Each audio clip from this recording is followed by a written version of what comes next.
جی T V میں ظاہر ولی آپ کو خوش آمدید کہتا ہے. اور اگر محاورے کی زبان میں کہا جائے کہ طالبان کا بھی دسترخوان سجا بھی نہیں تھا کہ ہفتہ بعد جو 26 اگست کو خودکش حملہ ہوا اس نے ساری دنیا کو تو دہلایا ہی، لیکن خود طالبان کی حکومت بھی ایسا لگتا ہے بالکل تتر بتر ہوتی نظر آئی. اس کا ذمہ دار ISI خراسان کو ٹھہرایا گیا، جن کے بہرحال ایک زمانے میں تعلقات افغانی طالبان، یہ طالبان تمامی لوگوں سے تھے. اور ابھی مزید صدر جو بائیڈن نے کہا ہے کہ وہ ڈرون حملے کریں گے، اور کل پھر ایک ڈرون حملہ ہوا جس میں ان کے دعوے کے مطابق جو ISIS خراسان کے ذمہ دار تھے ان کو اس میں مار دیا گیا. ہمارے ساتھ سابق سیکرٹری خارجہ نجم الدین شیخ صاحب موجود ہیں. شیخ صاحب آپ کی آمد کا شکریہ. اور میں ابھی کہہ رہا تھا کہ ابھی تو ان کا دسترخوان لگا ہی تھا کہ اس پر حملہ ہو گیا، تو کیا طالبان 20 سال پہلے بھی آئے تھے، قندھار سے کابل آنے کی نوبت آئی تھی، اب جو یہاں آ کر بیٹھے ہیں ان کی حکومت آپ کو چلتے ہوئے نظر آ رہی ہے؟ کیونکہ سوری ٹو سے ساری دنیا سے انوکھی بھی ہے، نرالی بھی ہے، لباس میں بھی، سوچ میں بھی، طرز حکومت میں بھی. شیخ صاحب جی مجاہد صاحب، یہ آپ کا کہنا صحیح ہے کہ اس وقت نظر یہی آتا ہے کہ یہ ہر چیز جو آپ نے کہی کہ یہ مختلف ہیں اور ان سے شاید حکومت نہ چلے، لیکن میں ذرا زیادہ پر امید ہوں کیونکہ جو ابھی نئے ان کے لیڈرز ہیں یہ سب باہر رہ چکے ہیں. ان کی جو آؤٹ لک ہے، جو ان کا نظریہ ہے، وہ مجھے مختلف نظر آ رہا ہے. یہ اور چیز ہے کہ یہ صرف میں لیڈرشپ کی بات کر رہا ہوں، لیڈرشپ کے نیچے جو لوگ ہیں، جو گلی کوچے میں ہیں، جو ولیجز میں ہیں، ان کی ابھی شاید پرانی سوچ ہوگی، لیکن مجھے لگتا ہے کہ یہ لیڈرشپ جو ہے یہ اپنا کنٹرول جما سکے گی. اور جو انہوں نے ابھی قدم اٹھائے ہیں کہ وہ گورنمنٹ اور نیشنل ریکنسیلیشن چاہ رہے ہیں، ابھی ان کی احمد مسعود سے بات جو ہو رہی ہے، مجھے لگتا ہے کہ پنشیر پہ بھی وہ حملہ نہیں کریں گے، وہ انتظار کریں گے کہ ان کے ساتھ کسی قسم کا سمجھوتا ہو، اور اس سمجھوتے میں ان کے لیے بھی ایک حصہ حکومت میں دیا جائے گا. جس طرح ابھی وہ عبداللہ حامد کرزئی صاحب اور عطا نور محمد وغیرہ سے بات کر رہے ہیں، مجھے لگتا ہے کہ وہ اس میں کامیاب ہو جائیں گے کہ ایک نیشنل ریکنسیلیشن گورنمنٹ بنے. لیکن شیخ صاحب یہ ہے نا جو زیادہ ایک پہلو آپ نے ذکر کر دیا، لیکن اس سے زیادہ خوفناک پہلو یہ ہے کہ مطلب ایون یہ کہ جب سوویت میں ڈاکٹر نجیب کی گورنمنٹ ختم ہوئی تھی تو ان کے بھی کوئی حامی ہزاروں کی تعداد میں تھے، لیکن سینکڑوں کی تعداد میں فرار نہیں ہوئے. اور جگہ بھی دنیا میں دیکھا ہے کہ اگر اتنی پاپولر وہ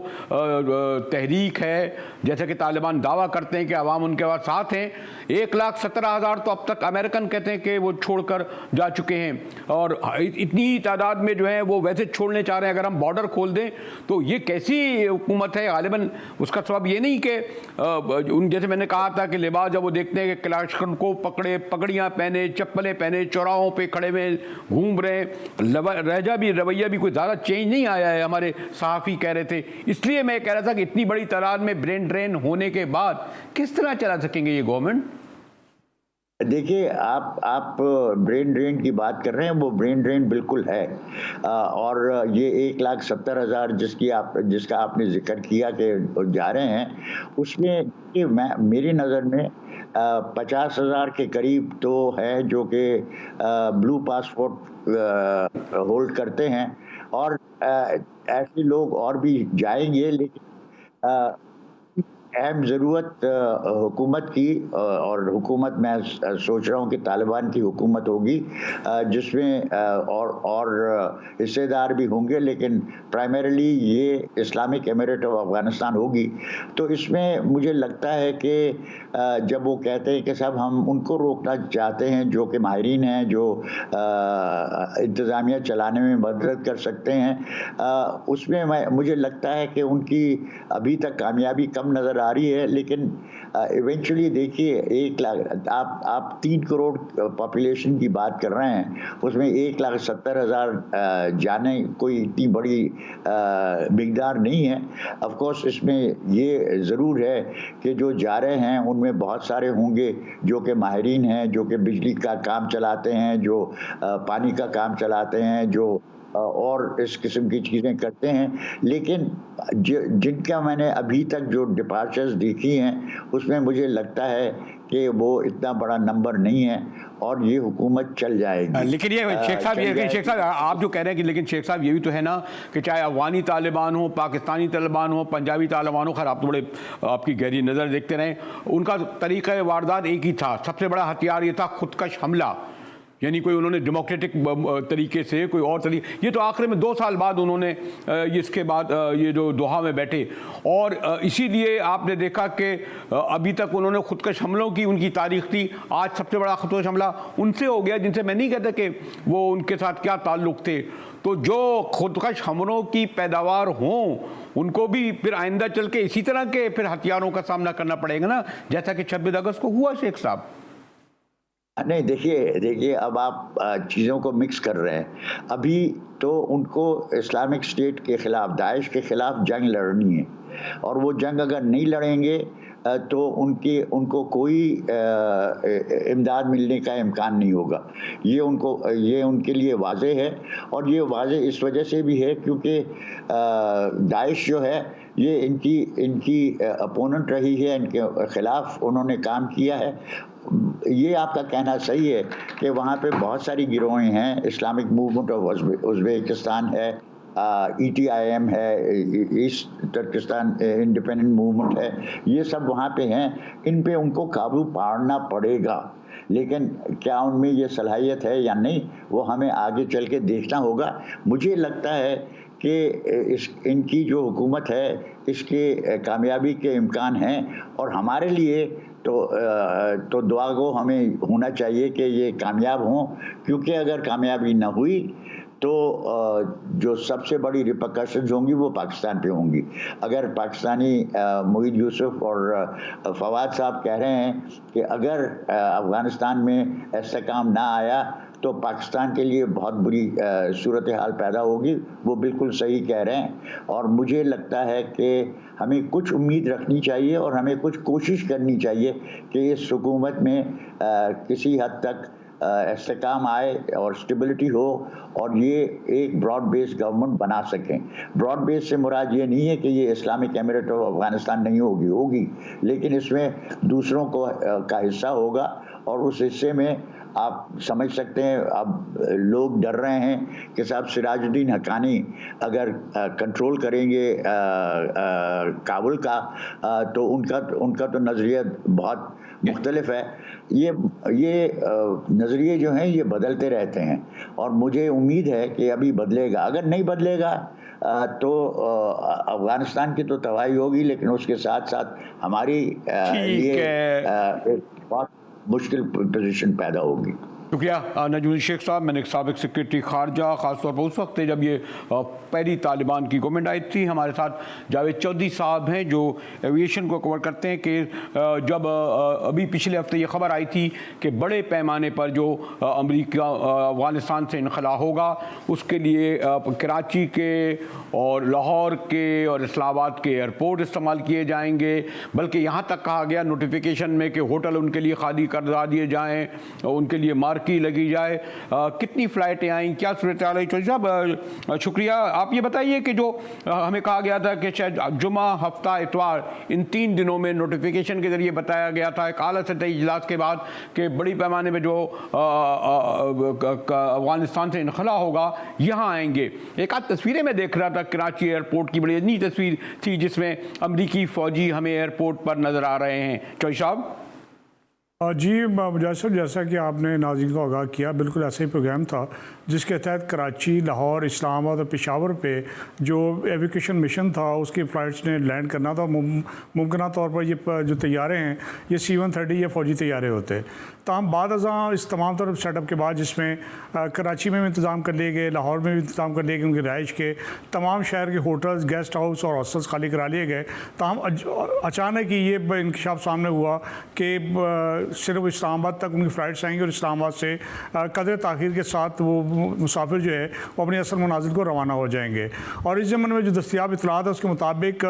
کراچی، اسلام آباد، کراچی، لاہور اور پشاور ویسے ہی انہوں نے اسٹینڈ بائی رکھے تھے، اور ان کے ذہن میں یہ تھا کہ شاید ہزاروں کی تعداد میں وہ انخلاء ہوگا وہاں سے افغانیوں کا اور دیگر جو ڈپلومیٹس امریکنس ان کے ساتھ دیگر غیر ملکیوں کا، لیکن بعد ازاں پتہ چلا کہ وہ انہوں نے تعداد محدود کر دی، جس کے بنا پر لیکن 136 فلائٹیں بتا رہے ہیں شیخ صاحب، چودھری صاحب، اگر 126 یا 136 فلائٹیں بتائی گئی ہیں تو ان میں اگر 200 اور 300 بھی ایک فلائٹ میں ہوئے تو تعداد ہزاروں تو ہو گئی نا۔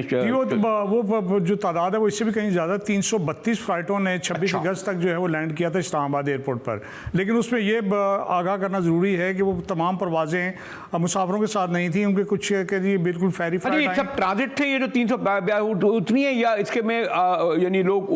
اترے بھی یا چلے گئے کوئی 24 گھنٹے بعد، 48 گھنٹے بعد؟ جی مجاہد صاحب، میں وہی آگاہ کر رہا ہوں کہ 332 فلائٹیں تمام تر مسافروں کے ساتھ نہیں تھی، بلکہ کچھ فلائٹیں خالی ہیں جن کو کابل جانا تھا، کابل جانے کے بعد وہ وہاں سے پیسنجر لے کے واپس آئیں، اس کے بعد ان کو تھوڑا سا یہاں رکھا اور اس کے بعد انہوں نے اگلی منازل کی طرف اڑان بھر لی۔ تاہم اس کے ساتھ ساتھ جو ہے جو پیسنجرز آنے ہیں، جو ہمارے تک اطلاع ہے اس کے مطابق 3 سے 4 ہزار ٹوٹل پیسنجر ہیں جو وہاں لائے جائیں گے، اور اس کے بعد ان کو اس نئے میں جو آپریشن ہے اس پہ ان کو وہاں شفٹ کیا جائے گا، اور اس کے حوالے سے جو ارینجمنٹس اسلام آباد میں کیے ہیں وہ میرے خیال میں بہت سفیشینٹ ہے، جس کی بنا پر اسلام آباد، اس کی بنا پر کراچی، لاہور اور پشاور کا جو ہے وہ انہوں نے پروگرام جو پوسٹپون کر دیا، اور اس ضمن 2 فلائٹیں کل رات کو اسلام آباد سے گئی ہیں، اور 3 فلائٹوں کو آج بتایا جا رہا ہے کہ وہ لے کے گئی ہیں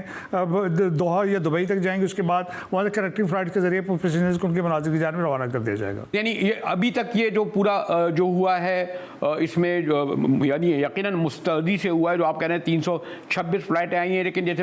اب اپوزیشن کو موقع مل گیا کہ جناب امریکنوں کو ہوٹلوں میں ٹھہرایا جا رہا ہے اور 21 دن کے شاید ویزے بھی دیے جا رہے ہیں، کیا ایسے ہی ہے کہ بڑی تعداد میں لوگ ہوٹلوں میں ٹھہرائے جائیں گے؟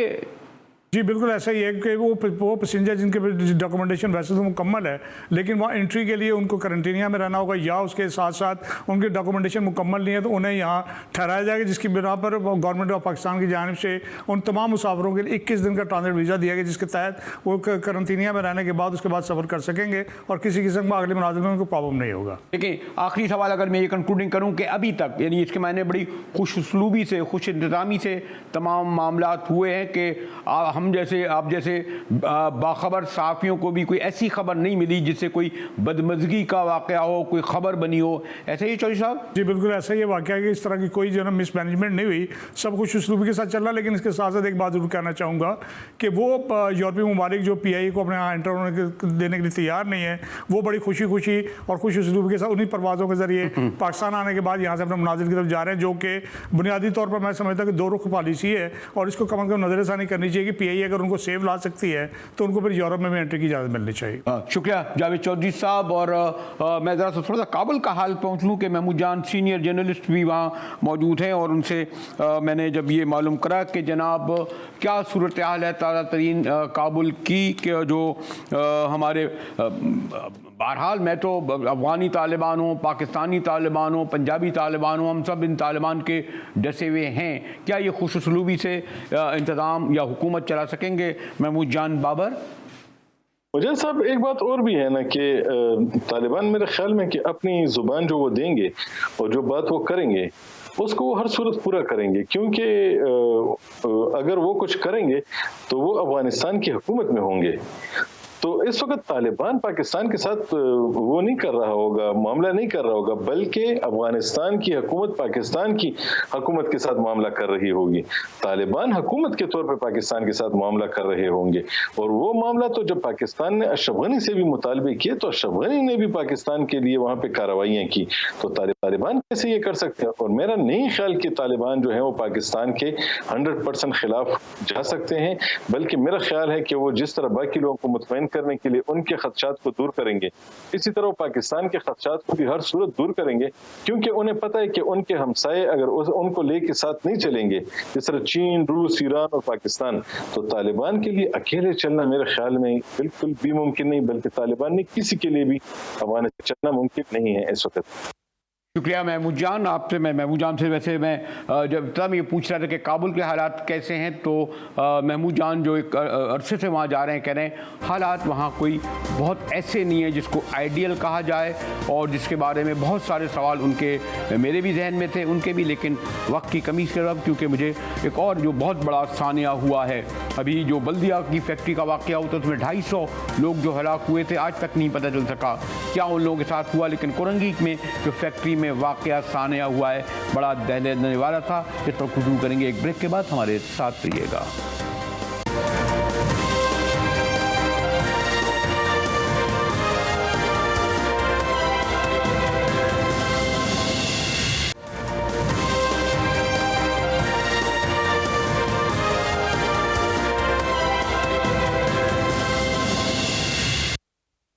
جی پہلے تو یہ ذرا دیکھیے، میں نے تو دیکھا تک نہیں جاتا یہ واقعہ اور سانیہ جس طرح کرنگی کا 27 اگست کو ہوا، لیکن جس طرح یہ ہوا ذرا اس کی ایک جھلک آپ دیکھ رہے ہیں کہ کس طریقے سے لوگ بلبلاتے، چیختے، پکارتے رہے حکومت کو، انتظامیہ کو، فائر بریگیڈ کو فون کرتے رہے، لیکن کوئی نہیں آیا۔ دیکھیے اس رپورٹ میں کہ کس طرح لوگ نظر آ رہے ہیں۔ اللہ میرے بچے کو تو میں نے دیکھا نہیں، اندر اوپر ہے وہ، اللہ سینکڑوں بچوں نے مدد کا مانگی۔ میرا بھائی ہے صبح سے پانی ڈال رہے ہیں، ابھی تک اس کا کوئی اتا پتہ نہیں ہے۔ سیٹ کا کیا کام بنتا ہے کہ سیٹ تالا لگا کے جائے وہاں سے، بندے مزدور اندر کام کر رہے ہیں، سیٹ کا کام نہیں بنتا تالا لگانا۔ بھائی بھی ہے، بیٹے بھی ہے، بہنوئی بھی ہیں ہمارے۔ واقعی فون آیا تھا، فون سے پتہ لگا کہ 9 بجے آگ لگی ہے، 11 بجے ہم پہنچے۔ آپ نے یہ آوازیں سنی، یقین سے کہہ سکتا ہوں کہ اگر اس فیکٹری کے مالک یا اس میں رہنے والوں کا تعلق ہماری حکومتوں کے یا اپوزیشن کی سیاسی پارٹیوں سے ہوتا،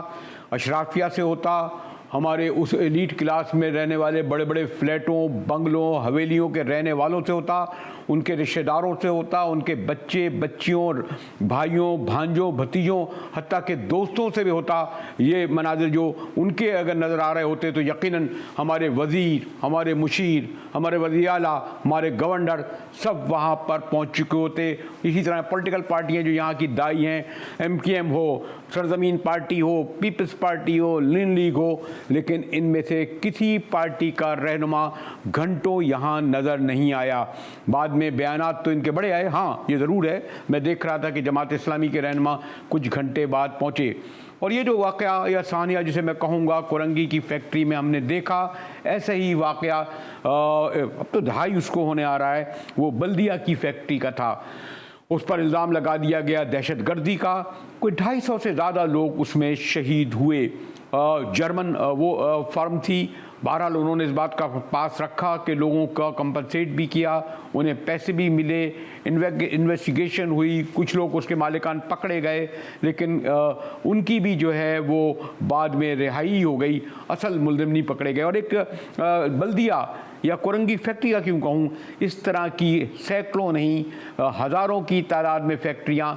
ان مضافاتی علاقوں میں ہیں۔ یہ اگر ڈیفینس میں ہوتی، کلفٹن میں ہوتی، بیریا ٹاؤن میں ہوتی، یا یہ جو بڑے بڑے میں نے جیسے علاقے کہا وہاں ہوتی، تو شاید پھر یہ ان کا وجود موجود نہیں ہوتا، ہٹا دی جاتی۔ لیکن میں نے کہا نا کہ پسماندہ بستیوں میں یہ فیکٹریاں جو ان کے روزگار دینے کے لیے بنی تھیں تو ان کی موت کا سبب بن گئی۔ ناصر منصور ہمارے ساتھ ہیں، نیشنل ٹریڈ یونین فیڈریشن کے رہنما۔ شکریہ سر۔ یہ جو کرنگی کا جو ثانیہ ہوا ہے، مجھے ایسا لگتا ہے ایک بڑی معطلت ہے اس میں۔ خیر یہ تو اللہ نے بڑا کرم کیا کہ 250 لوگ شہید نہیں ہوئے، اس میں ہلاک نہیں ہوئے، لیکن 17 کی تعداد میں جو خاندان، کمپنسیٹ بھی حکومت نے دیا، لیکن اس سے واقع رک سکیں گے ایسے ناصر؟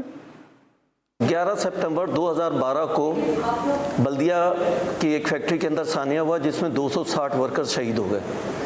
اور یہ واقعہ جو تھا یہ ہیلتھ اور سیفٹی کے پہ مجرمانہ جو غفلت تھی مالکان کی اس کے نتیجے میں ہوا اور لوگ جو ہے جل کر شہید ہو گئے، اور یہ 9 سال گزر چکے لیکن یہ کہ کوئی بڑی تبدیلی واقعی نہیں ہوئی۔ آج ہم یہ دیکھ رہے ہیں کہ 16 ورکرز جو ہیں وہ کورنگی کے ایک فیکٹری کے اندر جل کر شہید ہو گئے، اور ہم یہ سمجھتے ہیں اس کی بنیادی ذمہ داری حکومت سندھ کی ہے۔ حکومت سندھ اور اس سے متعلقہ لیبر جو ڈپارٹمنٹ ہے وہ اس کا براہ راست ذمہ دار ہے۔ سندھ بلڈنگ اتھارٹی بھی اس کی ذمہ دار ہے جس نے رہائشی علاقے کے اندر فیکٹری کو جاری کرنے کا موقع فراہم کیا۔ تو ہم یہ سمجھتے ہیں کہ لیبر ڈپارٹمنٹ اور اس سے متعلقہ اداروں جو ہیں اس کے اوپر اور مالکان کی تنظیموں کو ہم اس کا ذمہ دار تصور کرتے ہیں۔ لیکن یہ کچھ آپ نے اندازہ لگایا کہ میں نے سنا ہے رجسٹرڈ فیکٹریوں کی تعداد تو کوئی غالباً 10,000 سے زائد ہے، اور یہ بھی نہیں پا، اور ہمارے جس طرح رجسٹریشن دی جاتی ہے چاہے فیکٹریاں ہوں، کارخانے ہوں یا گاڑیاں ہوں، اب جو سڑکوں پہ چل رہے ہیں، بسیں ہوں، جس طرح دیتے ہیں ان سب کو علم ہے، تو یہ جو 10,000 تو میں نے کہا نا رجسٹرڈ قانونی ہیں،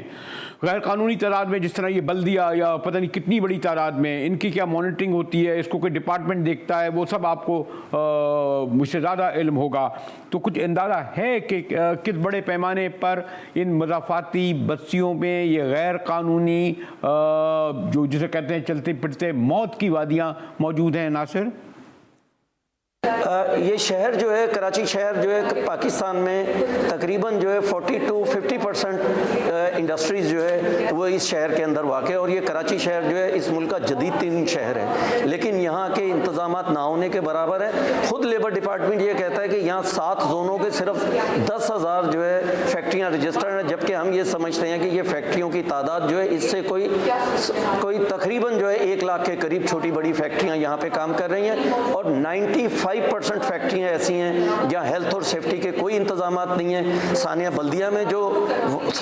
واقعہ ہوا یا جو کورنگی میں ہوا ہے، ان تمام 95% فیکٹریوں کے اندر اس بات کے امکانات موجود ہیں کہ کسی ٹائم پہ بھی کسی وقت بھی اسی طرح کا المیہ اور ثانیہ واقعہ ہو سکتا ہے۔ تو ہمارے نیشنل ٹریڈ یونین فیڈریشن کے سربراہ ناصر منصور کہہ رہے تھے کہ ایسی فیکٹریوں کی تعداد 1 لاکھ کے قریب ہے، جن میں 95% ایسی ہیں جن کا نہ معائنہ ہوتا ہے نہ جس کا رجسٹریشن ہوتا ہے، اور ان 1 لاکھ جو فیکٹریاں ہیں ان میں کام کرنے والوں کی تعداد 50 لاکھ سے زیادہ ہے۔ جی ہاں، 50 لاکھ خاندان، اس حد سے اندازہ لگا لیں، اور مضافاتی علاقوں سے بھی لوگ آتے ہیں کہ کس بڑے پیمانے پر حکومت کی نااہلی کے سبب، ہمارے ان اداروں کے جو